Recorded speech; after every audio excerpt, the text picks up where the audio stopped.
All right, all right. Welcome back to another episode of the Behind the Back podcast. We are your host. I am Marcos Conan Negron, and beside me here, as always, is Ben, the Jet Rets. Ben, how are you, brother?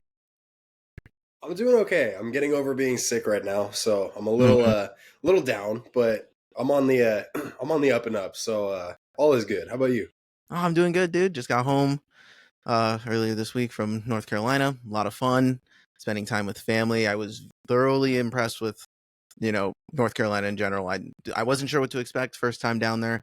Super freaking cool. I would highly recommend trying it out. We were hanging out near the Raleigh area, went down towards the beach in Wilmington and a little higher up in Cape Fear. It was really cool. It's just great to see the family and just spend some time relaxing. So, but now we're back in, we're locking in. It's still the off season. So we thought for episode 50, we wanted to do a couple different things here. So Ben and I are going to go with some bold takes or, that we think are bold. And going into the NBA and NFL season, we have one take each for each sport, and we're just going to see, um, have a little discussion about what we kind of have going on this year and what we think is going to happen this year. So let's start with the NBA takes. I'll go first, or do you want me to go first?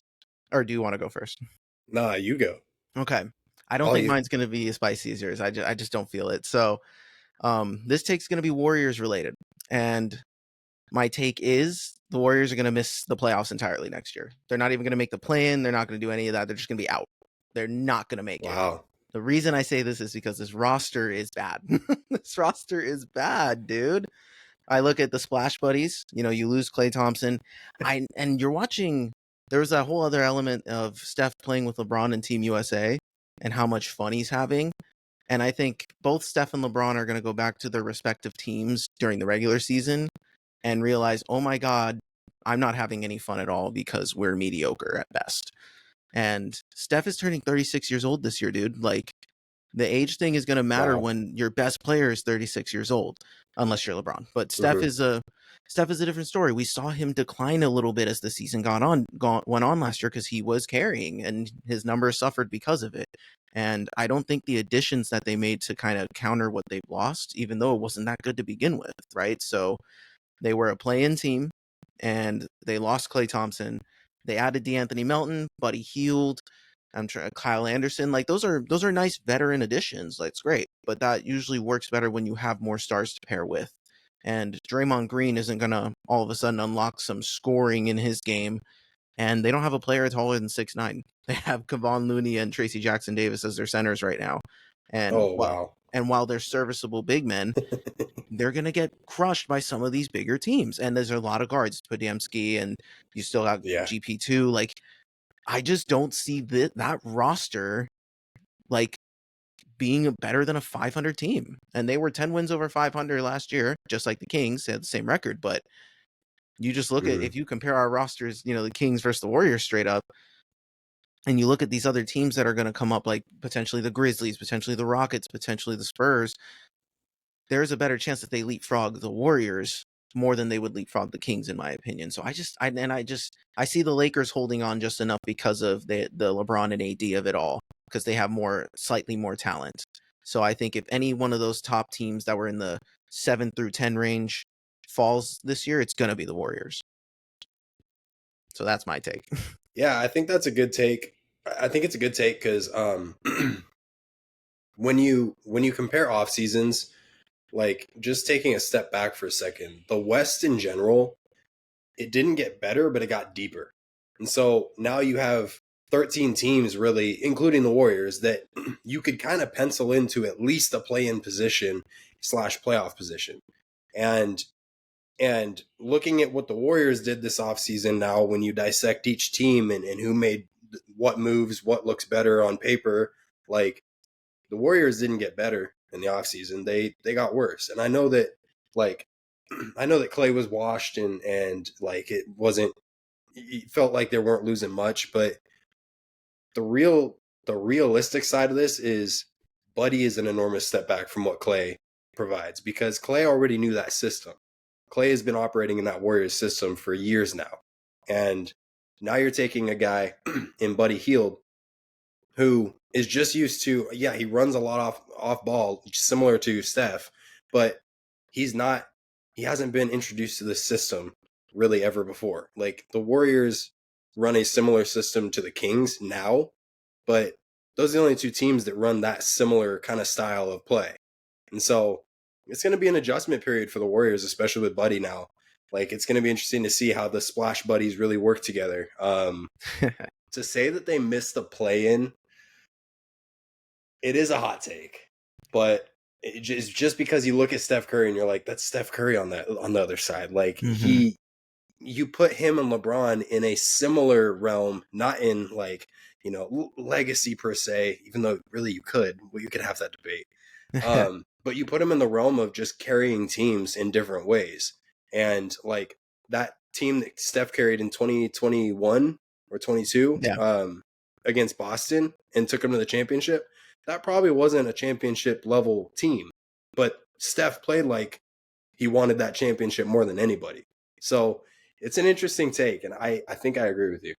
I think the only argument against this, and where I was kind of thinking of, oh, are they going to be in the play-in again, or if they're just going to miss it outright, is they're really banking a lot on the growth of their young guys like Kuminga, Jackson Davis, and Podziemski. Like, and that's not an unfair thing for them to like approach it. You got to let these young guys go, give them a shot, and I think this year will be their shot. But I don't know. Like that's a big unknown, and that's a big ask for a group of guys who have shown flashes but haven't consistently been contributors throughout their career. So this will be a very Right. interesting season, and that's where I think it's like vulnerable, especially when they run into teams with a little bit more consistency. And same with the Buddy Hield of it all. Like he's gonna have games where he's sitting in the corner and Steph's gonna get him open, and he'll have 4 or 5 straight threes, and he'll be cooking, and he's playing really well. And then he's gonna have Mm-hmm. 30 games where he misses. There he goes 0 for 6, and he's a liability. And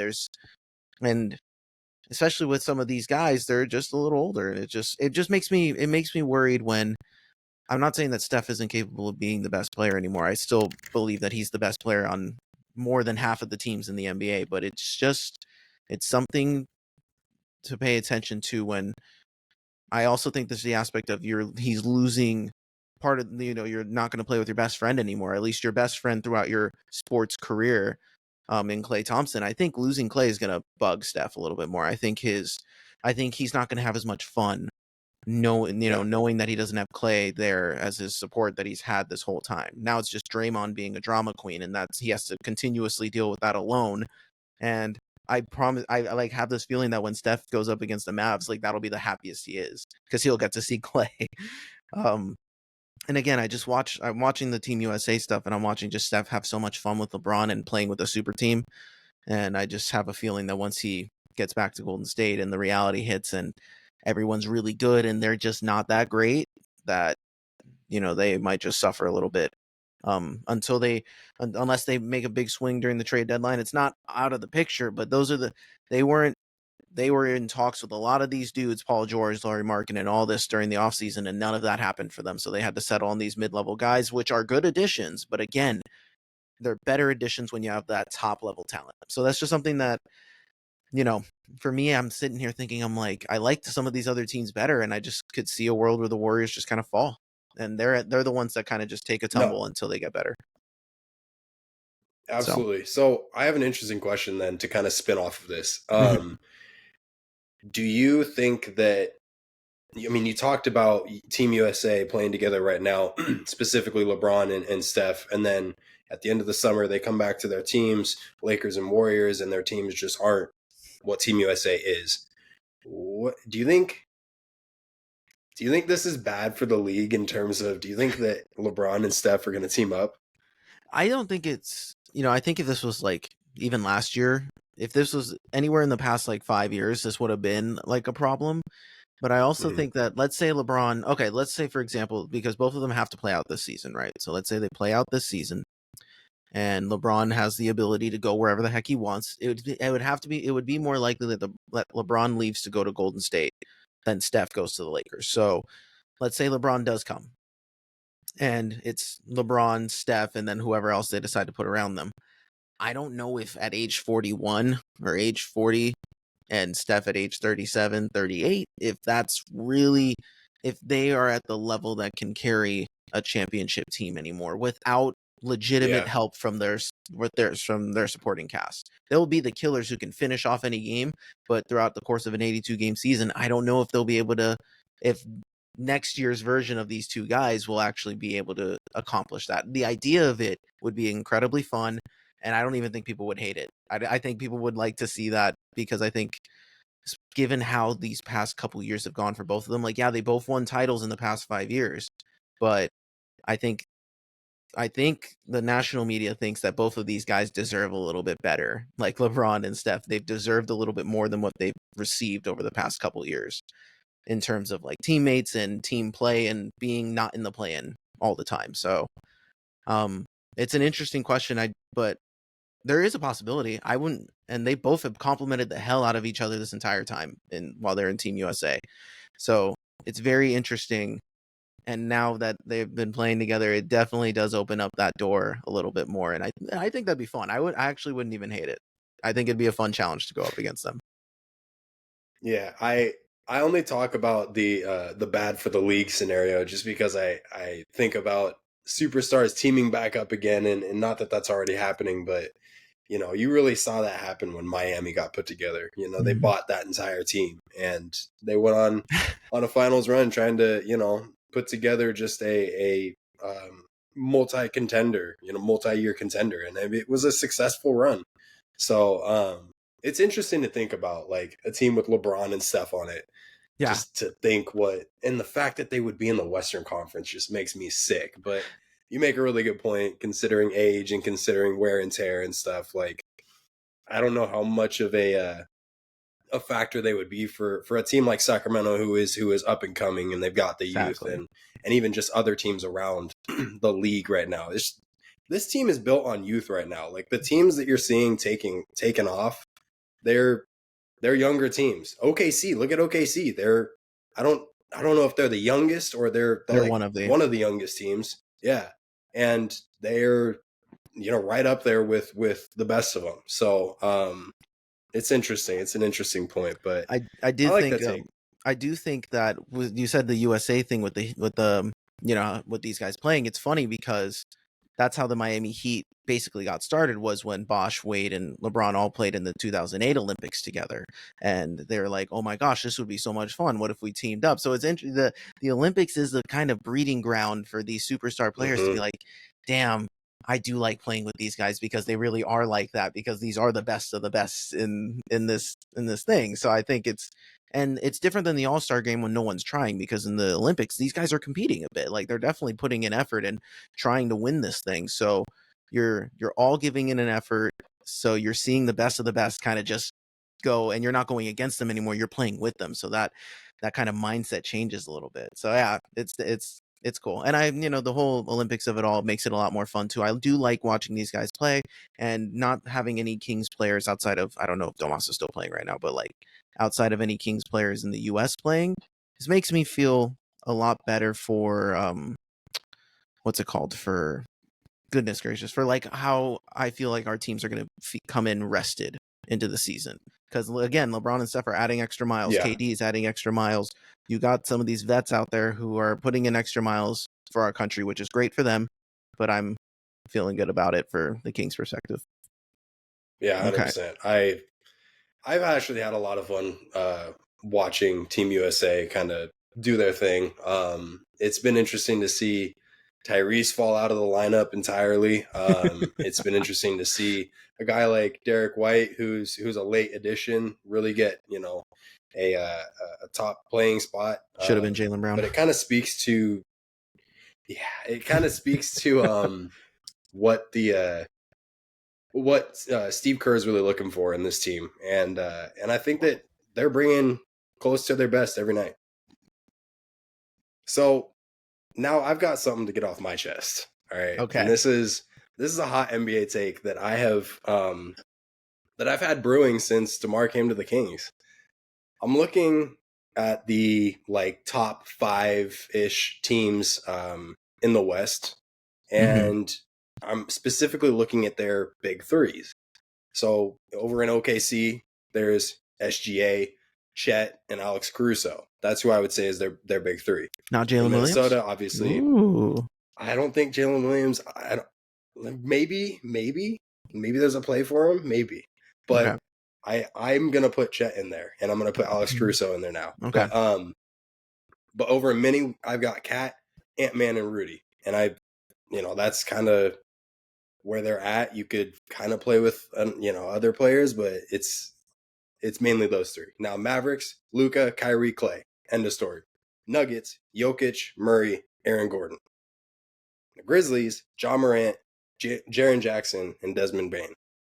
Now, I'm looking at all those big threes, and I'm looking at what the Kings just got. We've got De'Aaron Fox, DeMar DeRozan, and Domantas Sabonis. And I'm seeing so many different ways that the Kings, with those big three, can beat you. Mm-hmm. I'm looking at the dribble handoffs, the isolation plays, the fourth quarter points that are just going to rack up between the two fourth quarter maestros. Mm-hmm. And I'm stoked, man. So I'm going to honestly come out and say the Sacramento Kings have the most diverse and skilled trio in the Western Conference. Interesting. Okay, so now when you say skilled and diverse, there's one skill that people are going to argue with you against. Are you referring to their offensive talent? What about their defensive talent? When you compare them, yeah. Well, defense is a defense takes a backseat in today's NBA, and that's a lot of the reason why I have the take that I do right now. But the defense is a problem. But I do want to continue to point out that De'Aaron Fox led the league in steals last season, and he has made a noticeable shift on the defensive end. He's going every single game. He's going up against the best guard on the other team, and there's no question about that. And I will take Foxy 10 times out of 10 on the best guard on the other team. Now, Sabonis is just a big body on the inside.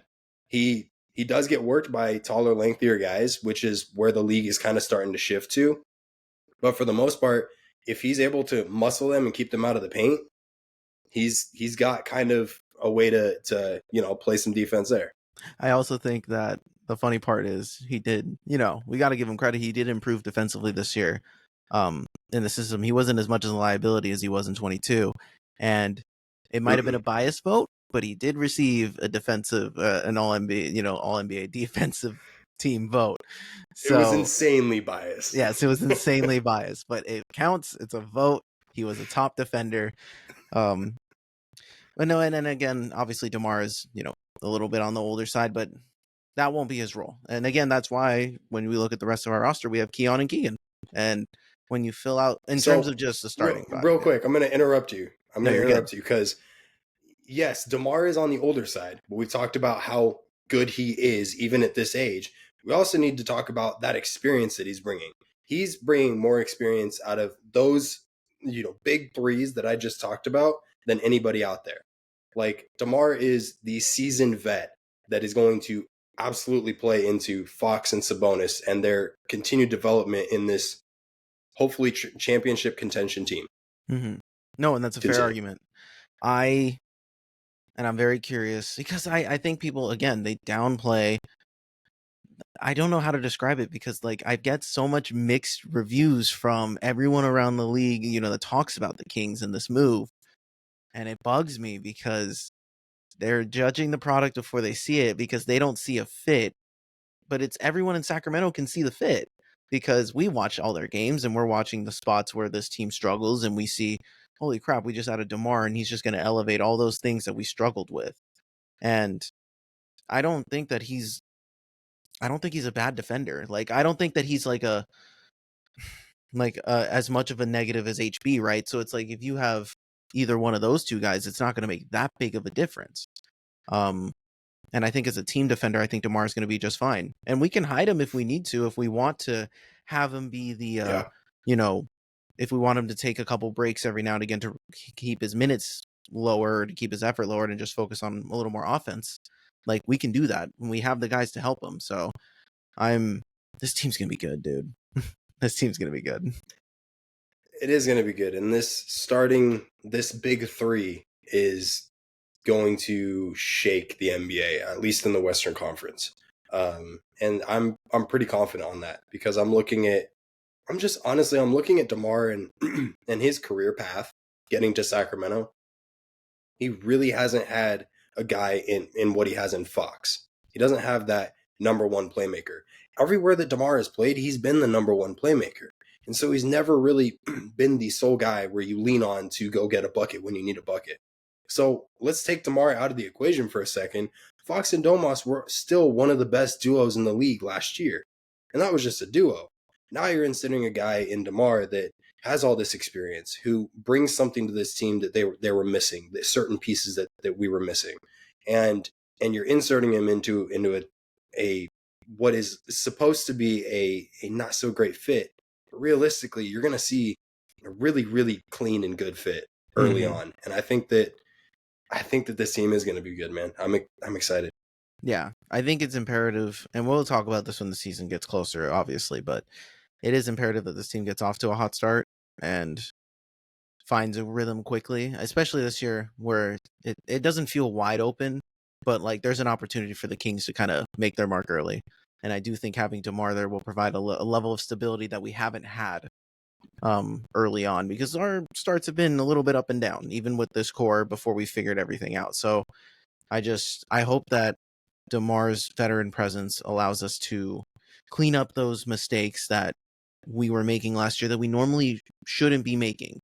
And I'm excited. That's all I can say. I'm still hyped about it. I still, thinking about just how good this team could end up being. And we're not, hopefully we're not done making moves. So, and watching some of our boys in summer league and watching Keon do his thing and looking really good and improving in certain areas too.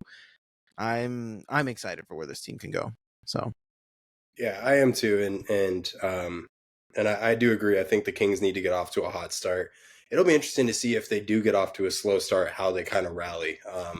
I have the faith in them that they would be able to. Same, but I just talked about how not much better the West got, but how much deeper it got, and that's where I'd be curious to see is like all these other teams who made not monumental shifts to their team, but enough to position themselves. Like if they get off to a hot start, what does that look like for the Kings? And then how much ground do they have to make up to get back to X position or Y position? So it's going to be interesting, man. Honestly, if it could just be October 31st by now, like that would be great. yeah, it would be great. So let's get into, before we do our NFL takes, we wanted to do one last NBA topic, and that's the in-season tournament. They've revealed their groupings, and we wanted to talk a little bit about how we feel about this initial group. So the Kings got matched up with the Wolves, the Rockets, the Trailblazers, and the Clippers. So in this little group, obviously we played it with the Timberwolves last year, and we won our group. The Kings won their group before inevitably losing one of many to New Orleans in the actual elimination rounds. But we have the Wolves, who are an up-and-coming team, a good team that'll give us a good fight. We have the Rockets, who we struggled against last year. And the Blazers gave us a good fight and even gave us a loss last year too. And the Clippers are a completely different team. And who knows what the heck they're going to be rolling out, even though they have a super cool stadium coming. How do you feel? How confident, I guess, early on, way too early prediction, on a scale of 1 to 10, how confident are you that we can win this group and advance? I think there's a real chance that we could go 4-0. But there's also a real chance that, we could split it and go 2-2, because I'm looking at mainly Minnesota and the Rockets, and I'm looking at the fits that Minnesota has traditionally given the Kings, and also same, with the Rockets last year. And I'm looking at that, and I'm looking at, a Clippers team who I would argue got not necessarily better, but they're not as bad as people want to say they are. And so I think that they're going to be kind of like they're going to be a grit and grind group. And I think that, honestly, I'm looking at West A, which is the group the Kings are in. And it's going to be a gritty group, honestly. Like all those teams have, aside from like the Trailblazers, but even they could put together a couple wins. it's not a group that you should sleep on. Mm, But I am fairly confident the Kings could 4-0 it and move on. same. And again, we've played these teams before. I don't think we're afraid of the Timberwolves, and I think this team plays really well against them. And especially with the addition of DeMar, it makes the whole Jaden McDaniels, Anthony Edwards defense of it all, like, you have to pick your poison on who you really want. Um, and that works for any of these teams. And the Trailblazers I'm interested in just Mhm. because they have the length, and we've always taken them for granted, and we always seem to struggle against the Blazers. And the Rockets, they kicked our ass last year, for lack of a better term, and we just couldn't seem to find the recipe against them. So I'm very interested to see with some of these additions, and they got better too. They look like a nice team, and depending on how Şengün comes back from injury, they have a lot of young players.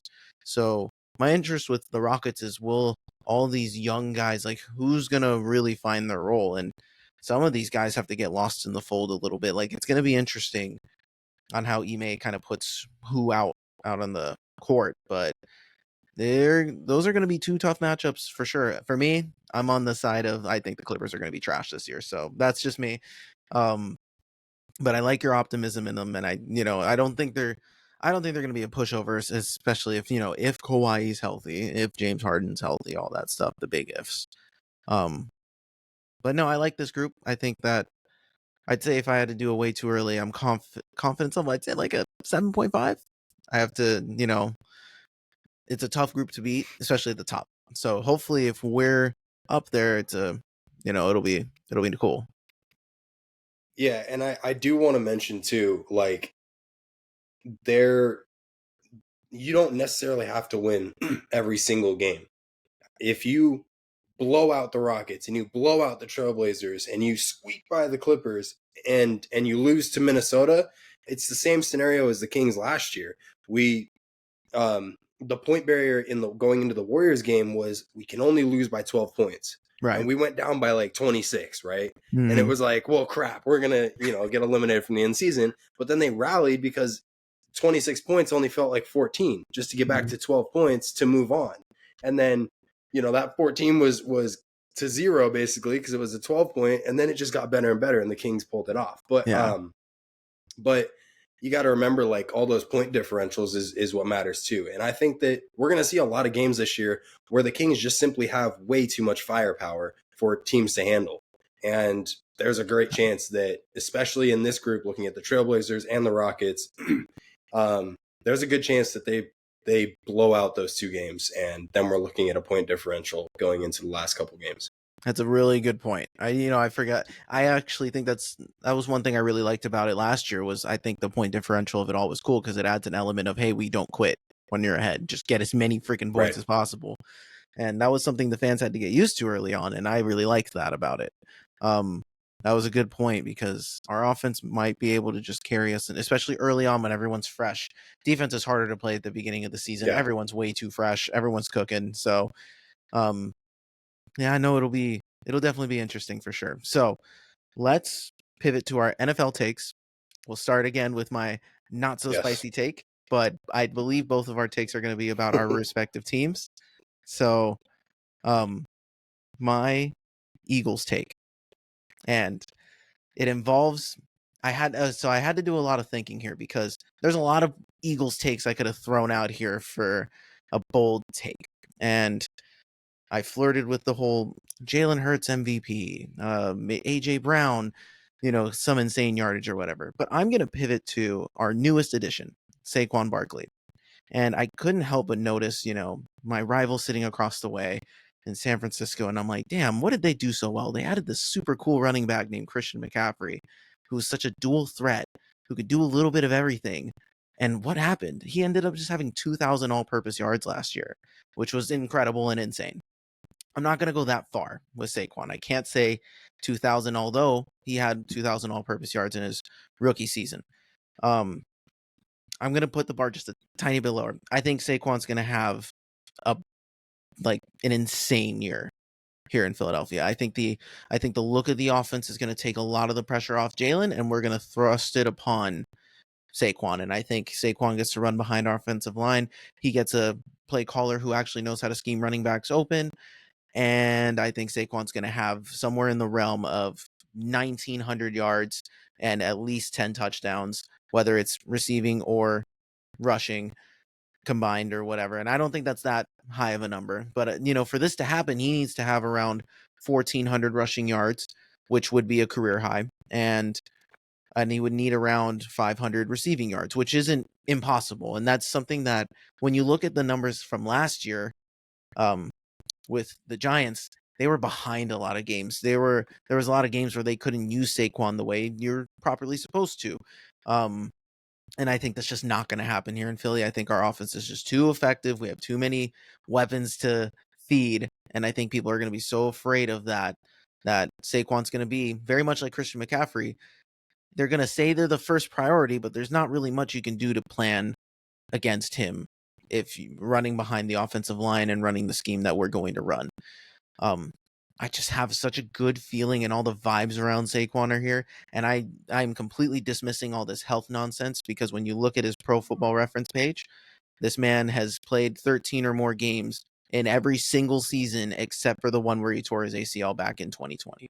And so he only played 2 games.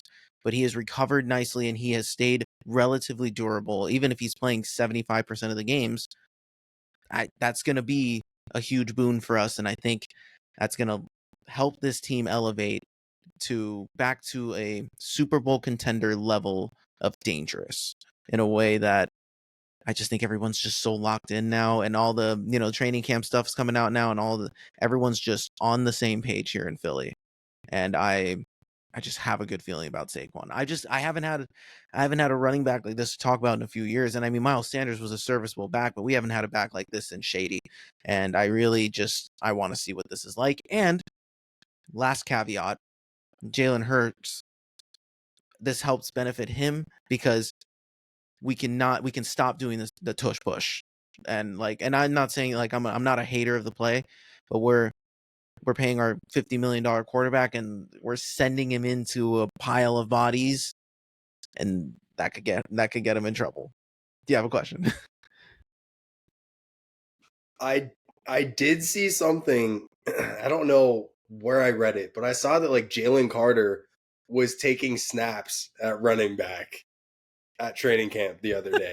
I don't know if he asked to do it or what, but I'm looking at a scenario where Jalen takes a snap and just trucks everybody through the line, and it's just this whole new tush push. That would be be so unfair. Let me ask you.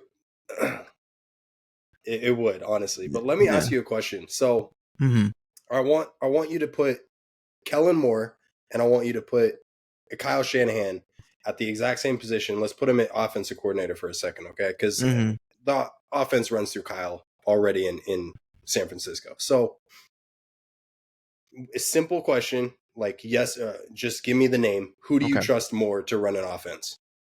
Kyle or Kellen? Kyle. Mm-hmm. Yeah, Kyle, for sure. Okay. So, so the reason I asked that is, I think a lot to do with why Christian had as many yards as he did all purpose is because of that scheme, the dream scheme that running backs fall into when they join the 49ers, specifically Kyle Shanahan. Kyle can utilize a guy like Christian McCaffrey better than probably any coach in the NFL. And that's kind of a hot take on me, but to kind of back that up, I mean, look at what he's done in the past with guys who just aren't even to Christian McCaffrey's level, and they're still putting up 1,000 yards. So the reason I asked you that is because, yes, I think that I do see a scenario where the Eagles, and specifically Saquon Barkley, have a really good season behind him. But I do see a growing pain area, especially with Kellen Moore running the offense and Nick Sirianni kind of taking a backseat to it a little bit this year, knowing some of the calls that he was making towards the end of last year. So I'm not sure kind of if that plays a factor. But I do think that just the additions to the team in general, getting Kellen Moore, Getting Saquon Barkley was obviously the biggest dub of the offseason for you guys. And I think that does put you back into a contention discussion. So it's a hot take, but I think there's something there for sure. I just think that for what we saw last year in the Eagles offense was just how stagnant and simplistic they were. And DeAndre Swift did a really good job for us behind our awesome offensive line, and we could have probably utilized him a little bit more, but this team was afraid to do that. And I feel that when you have a player like Saquon and what he's capable of bringing, and all the hype that's surrounding him, not just within the outside of organization, it's within this organization. Everyone's completely enamored with this guy and his leadership, and even Saquon's like, man, I'm playing with so many all-stars, like this is still surreal to me. And for me, that's just something that I see this and I'm like, we're having pre-snap motions again. Like Jalen's gonna be taking snaps under center. Like now there's an option play with Jalen and Saquon. Like Saquon opens up this vault of options for the Eagles, and Kellen Moore also opens up a different vault of options than what we had last year with Brian Johnson. And I know that the Chargers' whole offensive, issues last year, Kellen can be partially to blame for it, and so can injuries, all that fun stuff. But in his time in Dallas, he fielded top 10 offenses consistently, and that's something that I just know that with the talent on this roster, and I'm also banking on Jalen taking a step in terms of being not just looking for AJ and not just looking for Devontae. I think he's learning to trust more guys. There was consistent talks in camp these past few days where he's been targeting Saquon and checking down and taking that option versus trying to risk it all. And I think it's going to help Jalen's growth too. This is a big prove it year for him too, and having Saquon back there will make his life a lot easier. That's how I feel. 100%. Having guys like Christian McCaffrey, guys like Saquon Barkley, that you can lean on when you're trying to get things going or when things just aren't going in the air, like it's a major W as a football team, and especially as an offense. And it's going to be exciting. I think both of our teams now have probably the top running backs in the league at the moment, and it's going to be kind of cool to see how this develops, because they have very similar career paths. The two running backs we're discussing, like they both were on basically terrible teams for a number of years, with a couple playoff runs, spurted in there. But essentially teams who never really knew how to utilize them. And in fact, they didn't know so much that they utilized them way too much, and they destroyed them and almost threw their careers in complete opposite directions and ended them in a lot of ways. So then they get these fresh starts with teams who actually know and understand how to use stars in this league, especially at the running back position. And I think it's exciting. It's cool. It's fun. It's going to be a fun comparison week to week. We're going to have to do some Saquon versus CMC weeks, and see kind of how they match up, because it's pretty cool. As an Eagles fan, I'm sure it's fun to be a part of right now. Yeah, and especially because on the Eagles front, training camp, Nick and Jalen finally got to address the whole nonsense between their relationship, and they both, kind of shut it down. Both addressed it. They're like, this is kind of ridiculous. Nick is like, everyone can put stuff like that out there, but they never know what's going on behind the scenes. And Jalen's like, we're in a good spot. I trust everyone here to, lead this team where it needs to go. So the vibes are good. And I think that this is going to be, this is a boomer bust year, because we have all this talent, but there is a world where, I'm not going to say, what I mean, the bugaboos of getting hurt and any of those issues, and the Eagles are in a precarious spot with a lot to prove, right? Because you're coming off of a collapse. On the opposite side, you're coming off of a Super Bowl run where you went 10-1 that following start. And are they more of that 10-1 team, or are they more of this collapse team? And if we lose week 1 and week 2, and we start off 0-2, how much of the end of last year leaks into this year in terms of how fans think? So they are walking on a bit of a tightrope, but I do think that this is a good enough team where they can make this work, and that they will make this work, and that they're going to be even more dynamic than we probably could think of. Because let's face it, that offensive system was garbage, and it's hard. It's going to be easy for them to kind of be better than what they were, even though they were a top 10 offense. For those who watched the games, they looked like a high school offense at best. So I'm excited to see what happens next. So enough with the Eagles. What is your take for the San Francisco 49ers? I've talked about it for 2.5 years, basically 2 years now, how important Brock Purdy is to the 49ers and their success. Yes. Year in and year out, week in and week out. Year 3, year 2.5. Year 3, Brock Purdy will continue to prove those haters wrong. Okay. And this year will be the NFL MVP. It is a hot take. It is piping hot.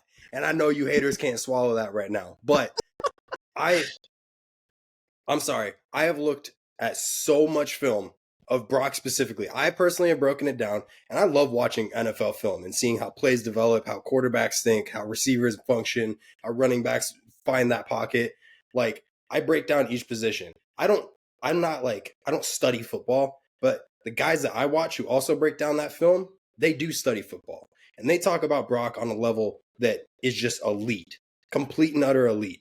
Like, there is dudes out there who are big football heads who compare what Brock is doing to what Patty Mahomes does on a week-to-week basis. So it's time. This is the year where y'all are going to be hiding so much as haters and doubters that you're just going to have to become a fan. And if you're not going to become a fan, just zip it and just stay hiding, because this is the year. Brock Purdy is going to be my MVP. Because at this point, it seems more likely than the 49ers winning a Super Bowl. That's a perfect way to end that take. That was wonderful. I don't think that's that hot. I mean, I agree that it, in the grand scheme of things, it is a hot take. But like, this man finished fourth in MVP voting last year, I think. Yeah. Pretty sure it was right around there. So he was a top 5 MVP candidate. There is no reason not to believe that he can't take that leap.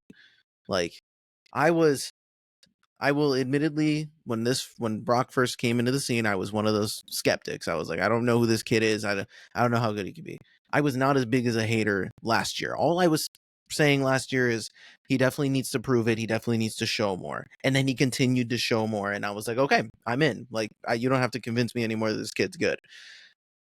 And now he's taking that. Yeah. He's going to take that stage. And he's coming off a year where he set Niners records. He was top 5 in the NFL in numerous passing stats, like the league in passer rating. Like, yes, this, and it's not this. It's more than being a system quarterback. Yeah, like, he's a good player and he's smart and he knows what to do. It's a very Drew Brees-esque type of archetype of player, where he is calculated and accurate. Exactly. And he can lead a team. And now it's not like the team, he's grown into this team now as not like, oh, he's this third string guy who's like been playing really well for us. Now he's Brock freaking Purdy. He's the guy, like, he's legit.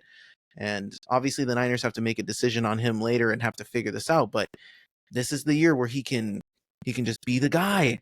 And like, he can just let it rip, let his balls hang, and freaking win the MVP, dude. I could see it. Exactly. I'm totally on board. I like this take.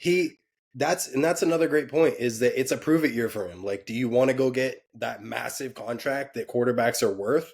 Because Brock's on that trajectory right now. Like, if he continues to play the way he's going, he has a conversation. He has a right to be in the conversation for being the highest paid quarterback. And like, I'm looking at, let's look at last year, or rather the year before, where he hurt his UCL and he was out all offseason, not even rehabbing, like, at least for the first 2 months. And then he started rehabbing and getting better. Well, it was reported that the other day that he was still rehabbing through the month of November. He was done rehabbing at the beginning of December. Oh, wow. And that was when he was fully back to health and ready to go.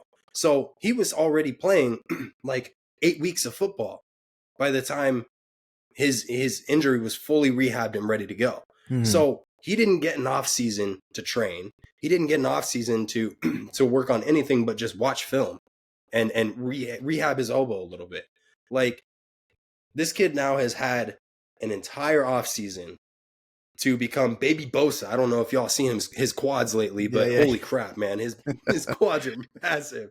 But he has worked out. He has been in the film room. He has gotten the endorsement deals. He has started working with other wide receivers, like, and he's been training with other quarterbacks too this offseason. We talked about that earlier. So I'm looking at all these scenarios that he didn't get to participate in the last year that he did this year, and he still got better last year from the year before.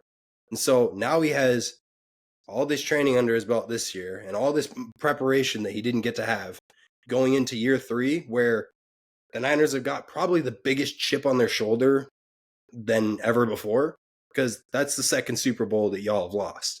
And if there's a time to go get one, it has to be this year. Like, we talked about that window last year, all throughout last year. It's now. Like, this is the season that you do it. So Yeah. there's a chip on everybody's shoulder. And I'm looking at Brock, and this dude has been nothing but doubted and hated on throughout his whole 2.5 years. And what is he? Nothing but humble and a baller. And it's like, he's just going to continue being him. He's not going to listen to any of that crap.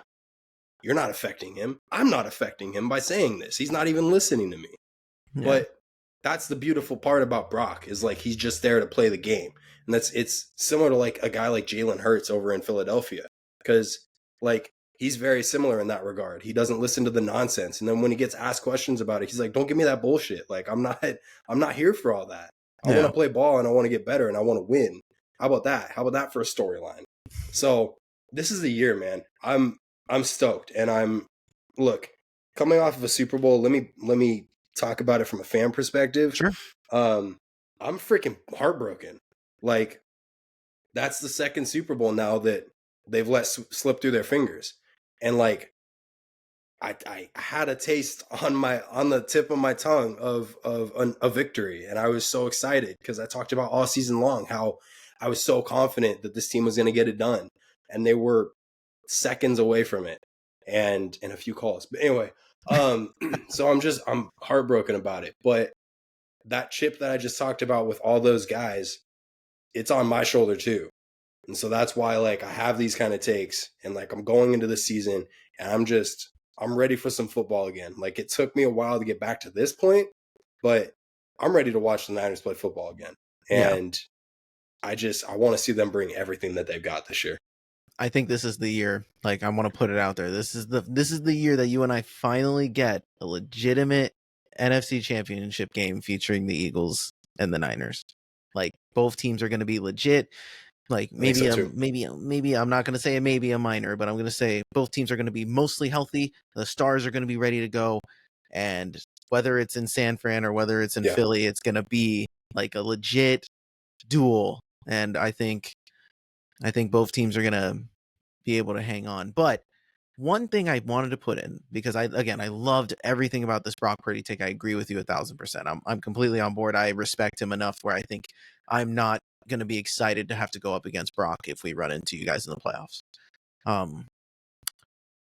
What about some of his pieces that have, there's been news, obviously, we've been talking about Brandon Aiyuk for what seems to be since the season ended.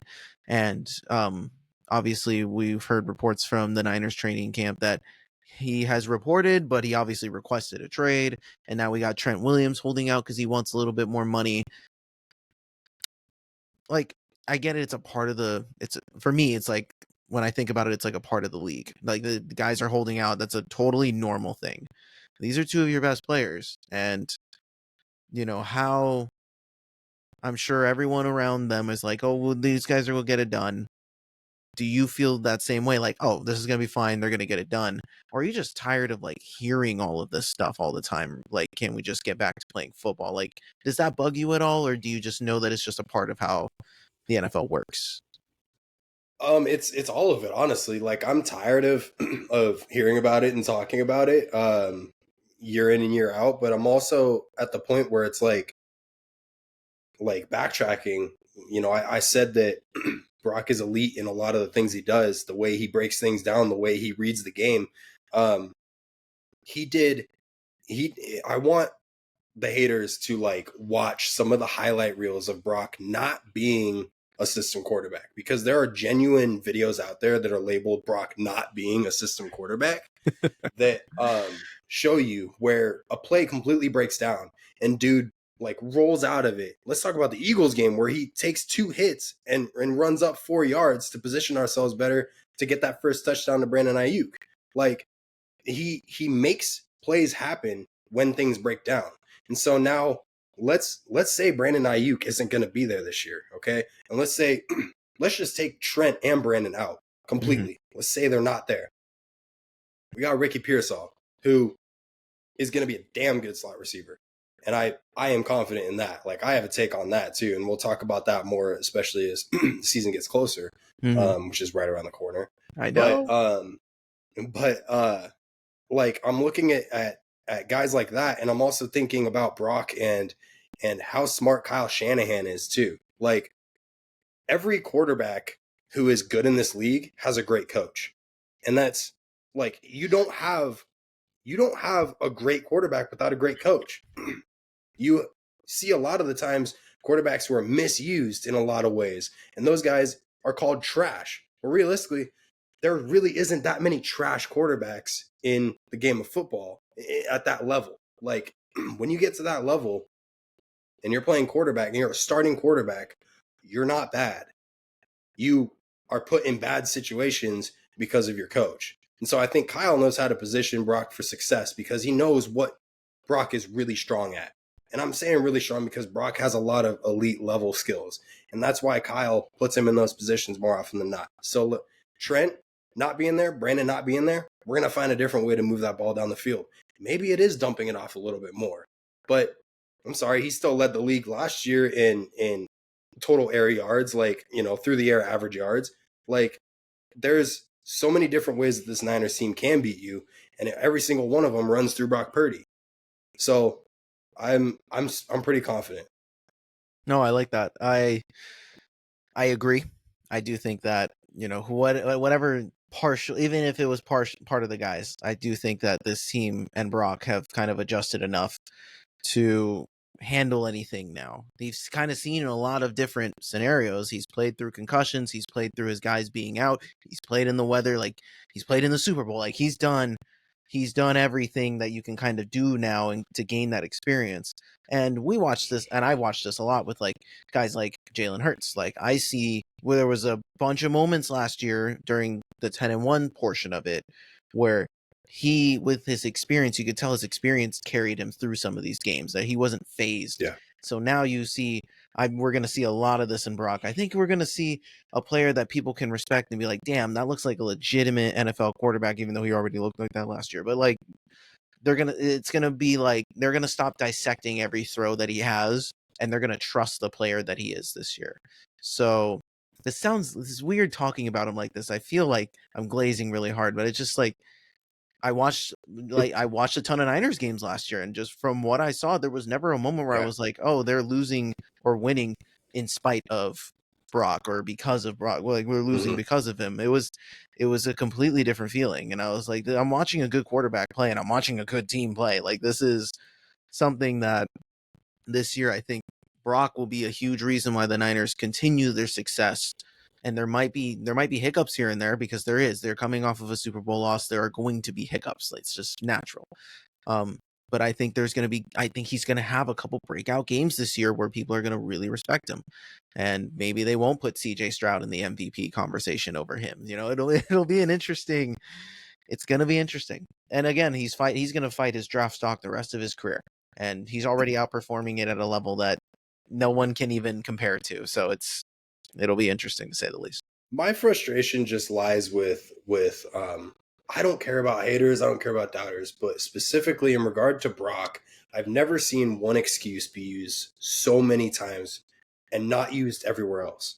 Like, there's so many historical quarterbacks who have had so many amazing guys besides him, you know, like wide receivers and running backs and coaches and tight ends. Like, I'm sorry, but some of the top, I just said some of the top quarterbacks having top coaches. Well, they've got top receiver options too.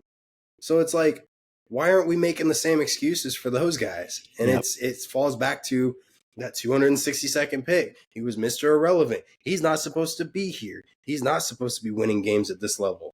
And people just don't want to, admit that. And it's that's the part that's frustrating for me, because it's like, say as much as you want about the Niners, whatever you want. I don't care. Like, I understand everybody hates the Niners except for Niners fans. I get it. But with somebody like Brock, who has had nothing but just I don't even want to say like Cinderella story, just an awesome success story throughout his entire career, learning from a guy in Jimmy Garoppolo, and then completely, exceeding anything that Jimmy's ever done. Like, it's such a cool story, and nobody gives it that love that it deserves. And that's the frustrating part. It's just such a cool story, and people are just kind of throwing it to the side.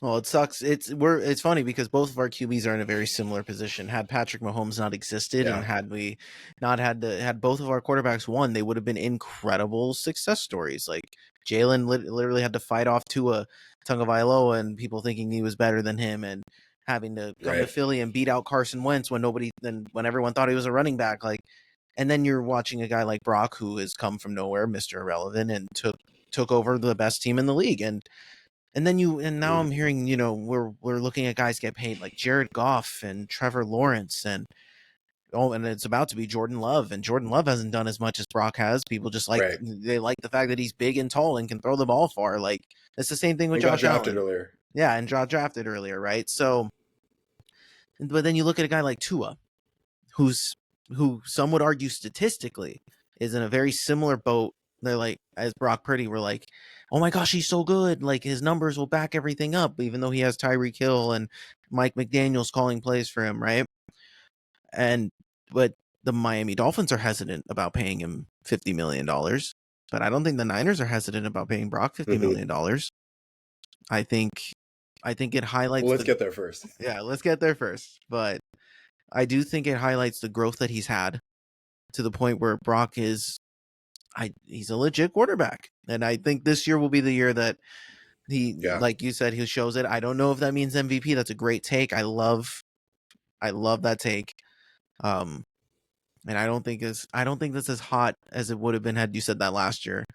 I think this year it's a little bit more believable, given another year in the system where Brock seems like he's taking a little bit more control of. So it'll be interesting to see. I'm hyped for the season, dude. There's going to be a lot of good football this year. Like, there's not many bad teams out there. It's going to be tough. So we're definitely gonna break down who we think is, we're going to go through like divisions and who we think are coming out on top. We're obviously going to do our win-loss predictions, pick our way too early playoff predictions like last year, and we're going to go week by week and see how wrong we are as we go. But there's a lot to be excited for, and it's just a week away before preseason, and I'm hyped.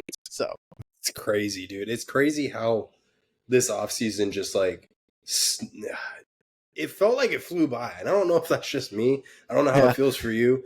Maybe it's just because like a lot happened. Like, specifically, I guess a lot happened with the Eagles, but then a lot happened also on the NBA side, like with the Kings, and there was so much news. I don't know. It felt like this offseason went quick. But maybe it was because I was heartbroken too. I don't know. That heartbreak on a lot of sides. But then now we're like excited and we want the season to start. But now it's here. It's at the doorstep. We're almost just over a full month away from the first game. And that's exciting. It gets me going. So we have a lot to break down, and obviously moves from all sports still have to be made, and there's a lot of things that can happen, and I wonder what's going to happen. But you and I are going to break down what we think is going to happen as the rest of this offseason progress, and after what we hear and see in preseason. We're going to do some overreactions, see what we like and don't like. So, we'll stay tuned. This was a lot of fun. I like these takes. We'll see if any of them come true, or if we hit on any of them or all of them. We'll see what happens. We can look back on this later on. So yeah, for sure. And I do want to highlight one last thing too. because we've talked about it week in and week out with the Brandon Aiyuk situation. He did officially request a trade from the 49ers. He's not going anywhere. Yeah. This was his last ditch effort to gain any kind of leverage, him and his agent to try and gain any kind of leverage on the 49ers to get closer to what they want, ballpark wise. And, we saw this kind of happen with Debo. The trade requests at least happened, but it just happened a little earlier on. And so, now this is happening at the start of training camp. Obviously, he did report to training camp day one. He pulled a Marshawn Lynch and said, "I'm just here so I don't get fined." But day two, he was on the sideline in dress clothes, and he was reported that he has neck and back pain. So probably from trying to get that contract a little bit too much or playing the social media game too much. I don't know. What I want everybody to take a deep breath, because he's not going anywhere. So Washington, calm down. Steelers, calm down. Patriots, calm down. You guys can offer as much money as you want, but guess what? He's got at least 2 years left here, because odds are we're gonna franchise tag him. So yeah, figure it out from there. all. Agreed. I agree with that 1,000%. Because unfortunately, him and CeeDee Lamb are in the unfortunate position where they're just they're stuck. Because what are you going to do? Not play, not get paid? And like, if you don't play, that's a worse look. So he lost. He lost the battle here, and the Niners kind of said, "Okay, we went back and forth, and we ended up winning. We didn't take the losing punch, so now we can figure out everyone else, pay everyone else around Brandon until we figure out what to do with Brandon, and then we have to pay Brock, and now we got to figure that out." They're in a tough spot, and that's why your window is now. Like, it needs to be now, because you are paying Brock. That's what's going to happen. Not Brandon. It's going to be Brock first. Quarterback takes priority. So it'll be interesting to see how the Niners navigate this, and it'll be a huge testament to Brandon Aiyuk as a person and as a leader, because I understand wanting your money, especially in a gauntlet level sport where anything can happen and your career can be over in one snap. And I get it. You want your money. You have a lot of money, my dude. 14 million, I know, is not a lot to you NFL athletes or all you athletes out there, but the $14 million can set you up for life over here amongst us little people. So it's definitely something that... Can I just have 1 mil? Yeah, exactly. Give me one. There we go. Set us up. But it'll be interesting to see how Brandon responds to all this, because his social media antics, how long is he going to keep doing it during the season? Is that going to bug his teammates? I know his guys are supporting him, and everyone else is happy around him and just trying to win. Yeah. But I just wonder, I hope it's not a distraction. So we'll see. We'll see.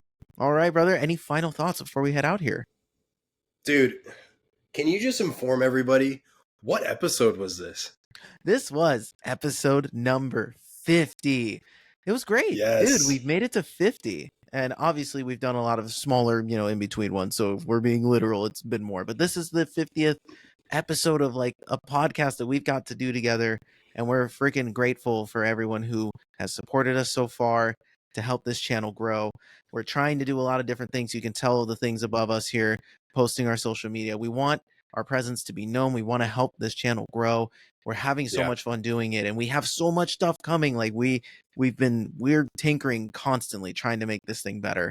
And to get the support and the likes and the comments that you guys have given us, it's been great. Like, honestly, all the good and the bad. Like, we love doing this. This has been a really cool first full season, and now we get to go into our second season looking better than ever. So yeah, it's so exciting, especially because this was something like you and I talked about having a podcast for years. And then we finally made this thing a reality.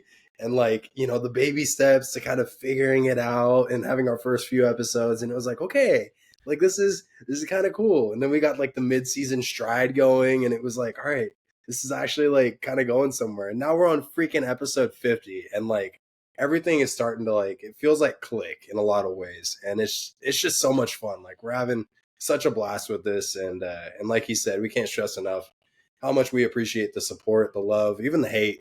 Like, y'all are really just helping us. So it's great.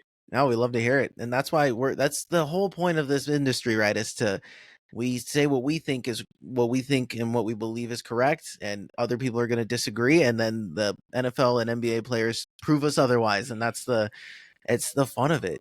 There's Right. always interesting stuff, but it's sports is what we love, and it's something that we've always have had a passion for the longest time, and to be able to just have a platform where we can voice it all and just kind of get our thoughts out thinking aloud, it's the best. I could do this forever, honestly. So long as It's we awesome. have people to tune into us and to hear our takes and to agree or disagree and offer whatever, we're here for it. So Exactly.